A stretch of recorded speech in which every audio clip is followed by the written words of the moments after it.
Guys, स्वागत है आपका अपने यूट्यूब चैनल स्टडी विद अमन कुल में। आज हम लाए हैं director of education GNCT of Delhi के वर्कशीट नंबर 18 जो कि क्लास 8 के बच्चों के लिए।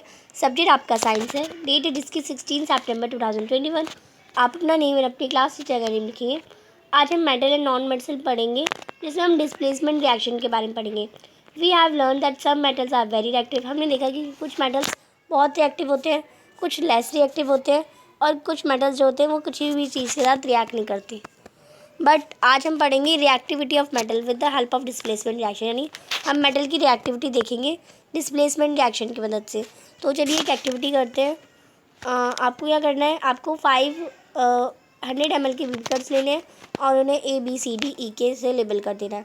आपको 50 ml वाटर डालना है हर बीकर में। आपको dissolve etch in beaker teaspoon of each substance. सभी सब्सटेंस को आपको इच पे डालना है। जैसे बीकर ए में आपको कॉपर सल्फेट और जिंक ग्रैन्यूल डालना है। बीकर बी में कॉपर सल्फेट और आयरन डालना है। बीकर सी में जिंक सल्फेट और कॉपर टर्निंग्स डालना है और आयरन। बीकर डी में आयरन सल्फेट और कॉपर टर्निंग्स डालना है। और बीकर ई में आपको जिंक सल्फेट और आयरन नेल डालना है। आपको अनडिस्टर्ब रख देना है और सम टाइम के लिए, थोड़े टाइम के लिए, और रिकॉर्ड करना है ऑब्जर्वेशन का। आप देखेंगे आपने रखा तो ऐसे था और फिर वो थोड़ी देर बाद क्या आया, ऐसा हो गया। आपने देखा कि बीकर ए में zinc displaces copper from copper sulphate, यानी बीकर ए में हमने क्या बनाया था, कॉपर सल्फेट बनाया था और जिंक ग्रैन्यूल बनाया था। तो उसका क्या कलर हो गया था, ब्लू कलर हो गया था।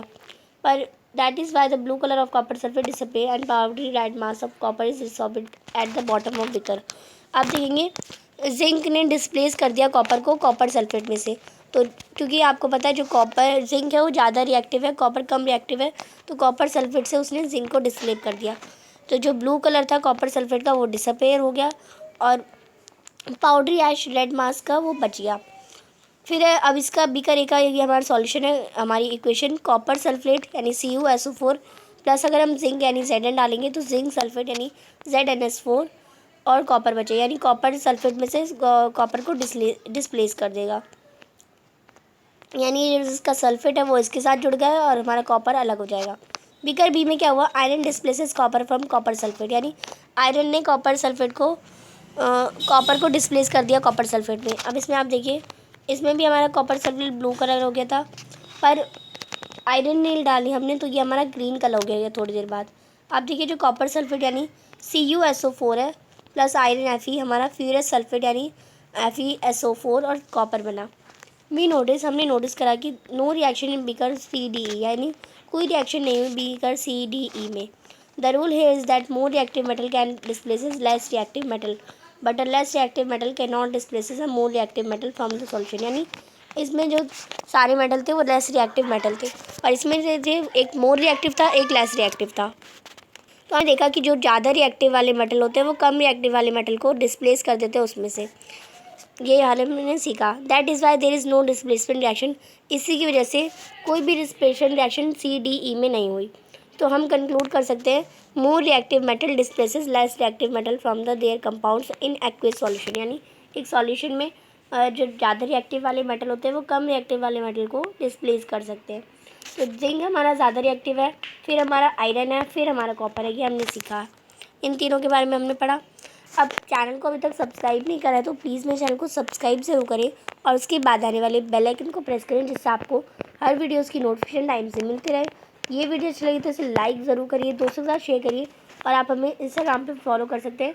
हमारे चैनल के नेम से ही हमारी यूज़र ID भी है। क्वेश्चन नंबर फर्स्ट है, what is the colour of copper sulphate and copper. तो कॉपर सल्फेट और कॉपर का कलर क्या होता है।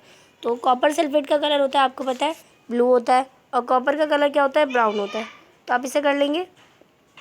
फिर हमें दिया गया है वाई द कॉपर के not displaces zinc from its salt solution. जो कॉपर है वो जिंक को क्यों नहीं डिस्प्लेस करा है उसके सॉल्ट सॉल्यूशन में, तो क्योंकि आपको पता है क्योंकि कॉपर जिंक को नहीं डिसॉल्व कर सकता, क्योंकि जो लेस रिएक्टिव मेटल है हमारा जिंक जो है वो मोर रिएक्टिव है कॉपर से। तो जो हमारा कॉपर है वो लेस रिएक्टिव है और लेस रिएक्टिव मेटल मोर रिएक्टिव मेटल को डिस्प्लेस नहीं कर सकते, मोर रिएक्टिव हमारे लेस रिएक्टिव को कर सकते हैं।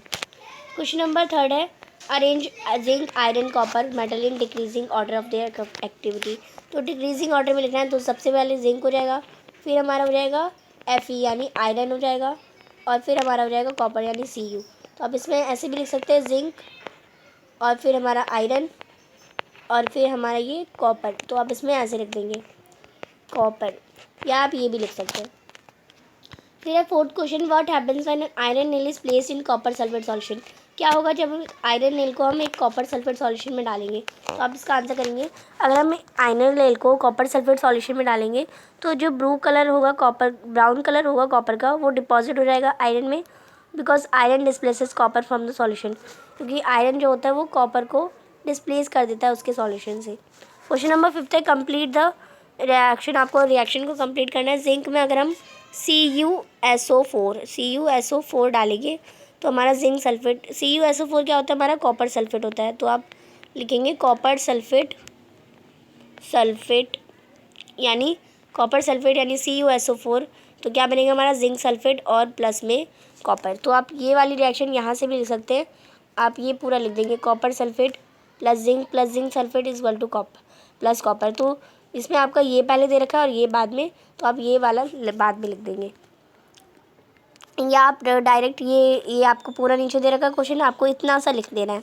ये आप आंसर नंबर 5th में कर लेंगे। ये थी आपकी आज की worksheet. Thanks for watching video. Bye bye guys.